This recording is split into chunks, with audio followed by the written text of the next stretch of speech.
Assalamualaikum warahmatullahi wabarakatuh.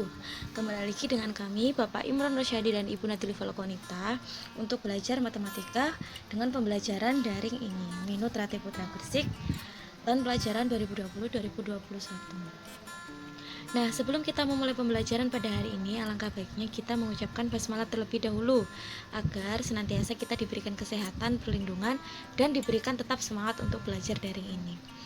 Bismillahirrahmanirrahim. Oke, kemarin kita sudah belajar tentang menyamakan penyebut dengan berpenyebut berbeda, penjumlahan dan pengurangan pecahan dengan penyebut berbeda. Nah, sekarang saatnya kita belajar tentang penjumlahan dan pengurangan bentuk desimal serta penjumlahan dan pengurangan bentuk persen. Oke, simak video ini ya. Penjumlahan dan pengurangan desimal dan persen. Sebelum menjumlahkan dan mengurangkan bilangan-bilangan desimal, kita perlu mengingat kembali nilai tempat suatu bilangan desimal. Nilai tempat pada bilangan desimal dapat digambarkan seperti berikut. 123,456. Nah, inilah yang dimaksud dengan bilangan desimal memiliki koma ya. 1 disebut sebagai ratusan. Angka 2 disebut sebagai puluhan. Angka 3 disebut sebagai satuan. Nah, setelah itu ada koma. Nah, kanan bilangan di kanan setelah koma disebut persepuluhan. Dua bilangan di kanan setelah koma disebut dengan perseratusan. 3 bilangan setelah koma di kanan disebut dengan perseribuan. Begitu juga dengan seterusnya. Menjumlahkan atau mengurangkan bilangan desimal adalah menjumlahkan atau mengurangkan angka-angka yang nilai tempatnya sama pada kedua bilangan tersebut. Misalnya, ratusan dijumlahkan atau dikurangkan dengan ratusan. Puluhan dijumlahkan atau dikurangkan dengan puluhan. Persepuluhan dijumlahkan atau dikurangkan harus sesama dengan persepuluhan. Begitu dengan seterusnya. Nah, Sebelum kita memulai pembelajaran pengurangan dan penjumlahan bilangan desimal, alangkah pentingnya kalian mempelajari ini dulu, yakni mengubah desimal menjadi bentuk persen dan sebaliknya.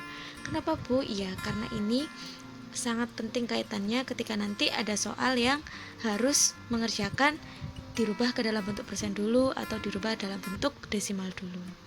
Simak video ini ya. Kita mengubah desimal menjadi persen dulu. Misalkan Pak Beni punya angka 2,5. Ini kan desimal nih, ada komanya. Nah, kita mau ubah jadi persen. Caranya gimana? Caranya gampang banget. Kalian tinggal kaliin dengan 100%. Nah, gimana cara ngaliinnya? Kalian abaikan dulu aja komanya. Berarti kan ini tinggal 25 kalau nggak pakai koma ya. 25 dikali 100. Nah, kalau kita kaliin dengan 100, nggak perlu repot-repot coret-coret. Tinggal tambahin aja nolnya 2 buah. Seperti 100 itu kan nolnya ada 2. Berarti tinggal tambahin 25 itu nolnya 2 di sebelah kanannya. Jadinya kan 2500 tuh. 2500 persennya jangan lupa ditulis ya. 2500%. Nah, baru kita lihat nih. Tadi 2,5 itu kan ada koma setelah satu angka dari kanan.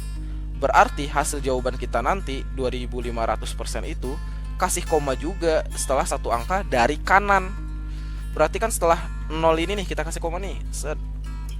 Nah, ingat di pelajaran sebelumnya bahwa setelah koma dan ada angka 0 di akhir, berarti kita boleh hapus. Berarti sama dengan 250%. Gampang kan? Oke, biar lebih paham, contoh lagi deh. 0,37 jadiin persen. Caranya abaikan komanya dulu, terus tambahin nolnya 2, berarti 3700 kan?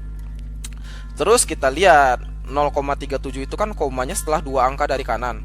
Berarti setelah 2 angka dari kanan, berarti setelah 0 taruh koma. Berarti sama dengan 37%. Gampang kan? Oke, itu mengubah desimal ke persen. Sekarang gimana caranya mengubah persen ke desimal? Ini dia. Pak Beni kasih catatan sedikit nih. Kalau kita mau mengubah persen ke desimal, tambahkan koma setelah 2 angka dari kanan. Tambahkan koma setelah 2 angka dari kanan. Sekarang gini, contohnya pertama nih, 1%. 1% itu kita copy dulu satunya. udah di copy satu doang kan. Nah tadi kan catatannya tambahkan koma setelah 2 angka. Nah satu ini masalahnya cuma satu angka doang, nggak ada angka lain kan. Nah berarti kita tambahin aja angka 0 di sebelah kiri satu itu. Sekarang udah 2 angka dong. Nah kalau udah 2 angka kayak gini baru kita kasih koma. Nah karena nggak ada angka lagi setelahnya lagi, kita kasih 0 lagi aja. Berarti jawabannya 0,01 gitu. Sekarang gimana kalau 75%? Gampang, copy aja angkanya. 75% berarti 75 nya kita copy. Nah sekarang itu udah 2 angka kan. Nah apalagi udah 2 angka, gampang banget. Tinggal langsung kasih koma aja setelah 2 angka. Berarti setelah 5, 7 kasih koma. Nggak ada angka lagi kan setelah itu, tambahin 0. Berarti jadinya 0,75. Lanjut lagi. Misal ini ada 123%, sama copy dulu angkanya jadi 123. Nah ini udah 2 angka apa belum? Udah kan, bahkan lebih, ada 3 angka itu. Nah tetap 2 angka dari kanan. Berarti setelah 3 terus 2 terus kasih koma, udah jawabannya itu. Jadi 1,23. Lanjut. Nah ini contoh terakhir nih, biar agak greget. Misal ada 37,5%. Caranya gimana? Ya tetap sama, copy aja dulu angkanya. Berarti kan 37,5. Nah ini hati-hati nih kayak gini. Kalau tadi 1%, 76%, dan 123%, itu kan semuanya angkanya bulat ya, nggak ada koma kan. Nah kalau ini ada koma nih, berarti tadi kan kalau tadi 2 angka dari kanan. Nah kanannya ini tuh batas komanya. Jadi kalau 37,5 berarti mulai dari, kita geser 2 angkanya mulai dari 7 terus 3 baru dikasih koma. Ingat ya, karena posisi komanya tadi antara 7 dan 5 gitu. Bisa dipahami ya. Berarti karena di antara 7 dan 5 startnya satu angka terus 7, terus angka kedua di 3. Makanya komanya setelah 3 itu. Karena nggak ada angka lagi, kita kasih 0 lagi. Berarti 0,375. Nah itu dia ya. Oke, sekarang kita coba ke latihan soalnya. Penjumlahan desimal. Nomor 1, selesaikan penjumlahan desimal berikut. Bu Farah punya angka 4,3 ditambah 5,1 sama dengan berapa? Nah, kita bisa mengerjakan ini menggunakan cara bersusun panjang. Masih ingat? Oke, kita cek ya. 4,3 sama 5,1. Diingat-ingat. Peletakkan koma harus lurus dengan angka sebelumnya.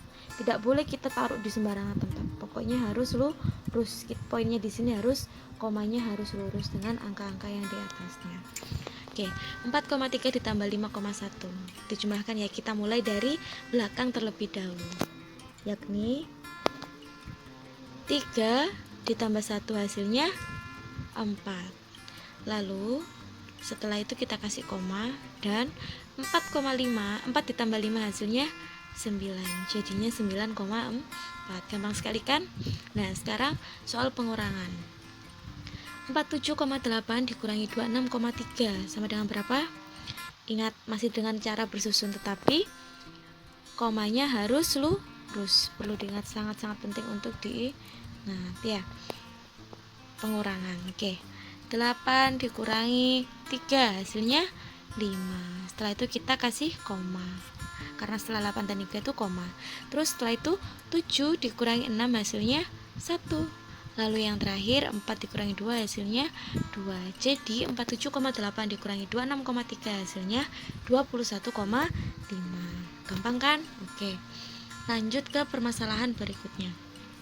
Tentukan hasil 3,4 dikurangi 21/5 dalam bentuk desimal. Nah, di sini kita disuruh merubah dulu dalam bentuk desimal. Karena 3,4 sudah selesai dalam bentuk desimal, kita biarkan saja. Akan tetapi 2,21/5 masih dalam bentuk pecahan. Bagaimana Bu caranya? Oke, kita selesaikan ya. 3,4 dikurangi, nah karena dia bentuk pecahan campuran, kita ubah terlebih dahulu menjadi bentuk pecahan biasa, yakni 2 dikali 5 ditambah 1, hasilnya 11/5. Maka dari itu 3,4 dikurangilah 11/5. Setelah itu 3,4 dikurangi 2,2.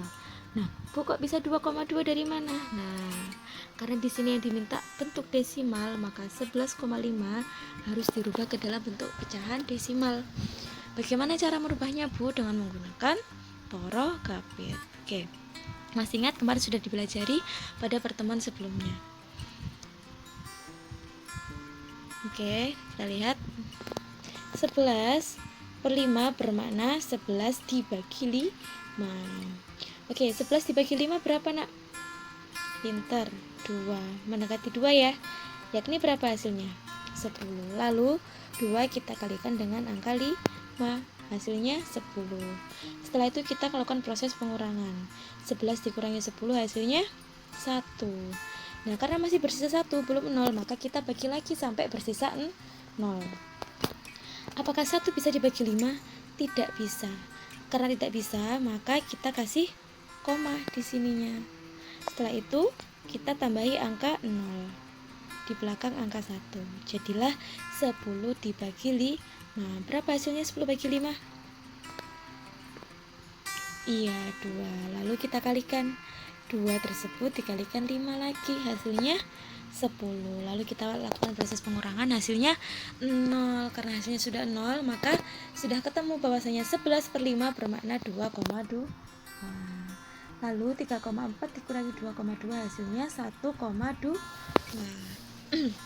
Nah, itu tadi penjumlahan dan pengurangan desimal.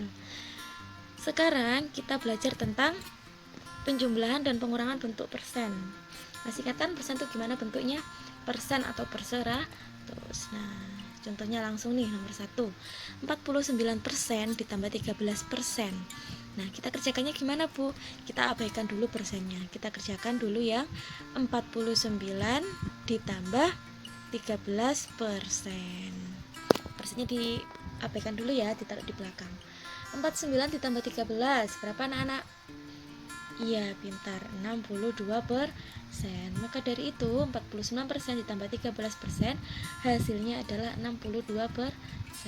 Gampang sekali kan? Lalu beralih ke permasalahan selanjutnya. Tentukan hasil 1,7 dikurangi 56% dalam bentuk persen. Nah, di sini yang diminta adalah dalam bentuk persen. Sedangkan 1,7 masih dalam bentuk desimal. Bagaimana, Bu? Pastinya kita harus merubah 1,7 ini menjadi bentuk persen. Gimana caranya, Bu? Seperti di video pembelajaran yang awal-awal tadi. Dirubah dulu ya. 1,7 dikurangi 56% bermakna 170. Mohon maaf ini salah ya, jangan dihiraukan. 170.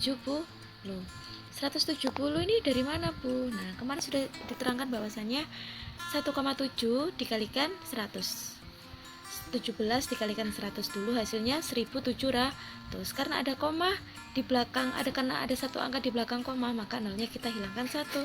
Jadinya 170% dikurangi 56%. Gampang kan? Seperti yang di video awal tadi ya. Hasilnya berapa, nak? Iya, hasilnya adalah 114%.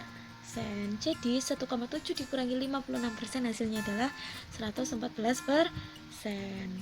Gampang kan? Nah, sekarang tugasnya coba dikerjakan nomor 1, 2, dan 3. Tugas ini Bu Farah ambil di kitab kalian, yaitu kitab matematika Winitra Putra itu Bu Farah ambil secara acak. Kerjakan ya di buku tulis, lalu dikumpulkan seperti biasa pada guru kelas matematika kalian masing-masing. Oke, terima kasih.